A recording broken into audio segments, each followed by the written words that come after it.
കൊച്ചി കോർപ്പറേഷനിൽ ശക്തമായ മത്സരത്തിനാണ് BJP. കളമൊരുക്കുന്നത്. TP. സിന്ധുമോളാണ് Girinagar ഡിവിഷനിൽ നിന്ന് മത്സരിക്കുന്നത്. കൊച്ചിയിൽ നിന്ന് ജിജീഷ് കരുണാകരൻ തയ്യാറാക്കിയ അഭിമുഖം കാണും. കൊച്ചി കോർപ്പറേഷനിൽ കരുത്തരായ നേതാക്കളെ തന്നെ രംഗത്തിറക്കിയാണ് ബി.ജെ.പി. ഇത്തവണ മത്സരത്തിന് ഇറങ്ങിയിരിക്കുന്നത്. അതിൽ ബി.ജെ.പിയുടെ സംസ്ഥാന നേതാവ്, സംസ്ഥാന വക്താവും സംസ്ഥാന സെക്രട്ടറിയുമായ ടി.പി. സിന്ധുമോൾ ഉണ്ട്. അപ്പോൾ നമുക്ക് നമ്മളോട് സംസാരിക്കാൻ ടി.പി. സിന്ധുമോൾ എങ്ങനെയാണ് ഈ ഒരു മത്സരത്തെ കാണുന്നത്?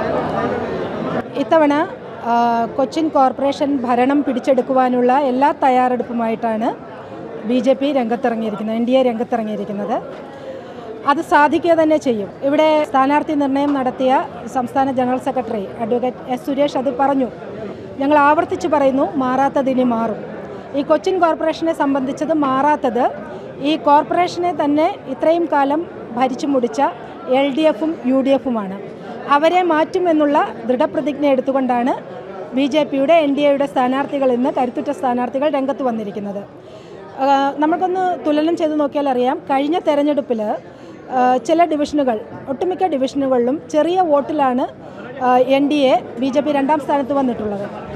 അവിടെയൊക്കെ തന്നെ ഇത്തവണ ഒരു 6 മാസക്കാലമായി ബി.ജെ.പിയുടെ പ്രവർത്തനം തുടങ്ങിക്കഴിഞ്ഞിരുന്നു. അതിൻ്റെ അടിസ്ഥാനത്തിൽ എല്ലാ സജ്ജീകരണങ്ങളും തയ്യാറാക്കിയിട്ടാണ് ഇത്തവണ ഭാരതീയ ജനതാ പാർട്ടി NDA സ്ഥാനാർത്ഥികളെ പ്രഖ്യാപിച്ചിട്ടുള്ളത്. ഇവിടെ യുവതലമുറയിൽ നിന്നും സ്ഥാനാർത്ഥികൾ വന്നിട്ടുണ്ട്. പരമ്പരാഗതമായി പാർട്ടിയിൽ കാലങ്ങളായി പ്രവർത്തിച്ചു കൊണ്ടിരിക്കുന്ന ആളുകളെ പാർട്ടിയുടെ സ്ഥാനാർത്ഥികളായി നിശ്ചയിച്ചിട്ടുണ്ട്. അതോടൊപ്പം തന്നെ എടുത്തു പറയാവുന്ന ഒരു സവിശേഷത ഒന്ന് നോക്കിയാൽ കാണാൻ സാധിക്കും. നമ്മൾക്ക് പകുതിയും സ്ത്രീ സംവരണം ഉണ്ടെങ്കിൽ പോലും അതിലധികം സ്ത്രീകളെ ജനറൽ സീറ്റുകളിലേക്ക് മത്സരിപ്പിക്കാൻ തയ്യാറെടുത്തുകൊണ്ട് മോദിജി പറഞ്ഞ നാരി തൂ നാരായണി എന്ന് പറയുന്ന ആ ആപ്തവാക്യം, മുദ്രാവാക്യം എന്താണോ അത് യഥാർത്ഥത്തിൽ പ്രാവർത്തികമാക്കിക്കൊണ്ടാണ് കൊച്ചിൻ കോർപ്പറേഷനിൽ ഇന്ന് കുറച്ചധികം സീറ്റുകൾ സ്ഥാനാർത്ഥികളെ പ്രഖ്യാപിച്ചിട്ടുള്ളത്. ഇനി വരും ദിവസങ്ങളിൽ പ്രഖ്യാപിക്കാനിരിക്കുന്ന സ്ഥാനാർത്ഥിത്വത്തിലും ഇതുതന്നെയാണ് ഉണ്ടാവുക. കരുത്തുറ്റ സ്ഥാനാർത്ഥികൾ NDA-യുടെ സാരഥികളായി കൊച്ചിൻ കോർപ്പറേഷനിൽ ഉണ്ടാവും. ഇത്തരത്തിൽ LDF, UDF മുന്നണികൾക്ക് ശക്തമായ ഒരു താക്കീതായിരിക്കും ഈ തെരഞ്ഞെടുപ്പ് എന്നത് തന്നെയാണ് ടി.പി. സിന്ധുമോൾ വ്യക്തമാക്കിയിരിക്കുന്നത്.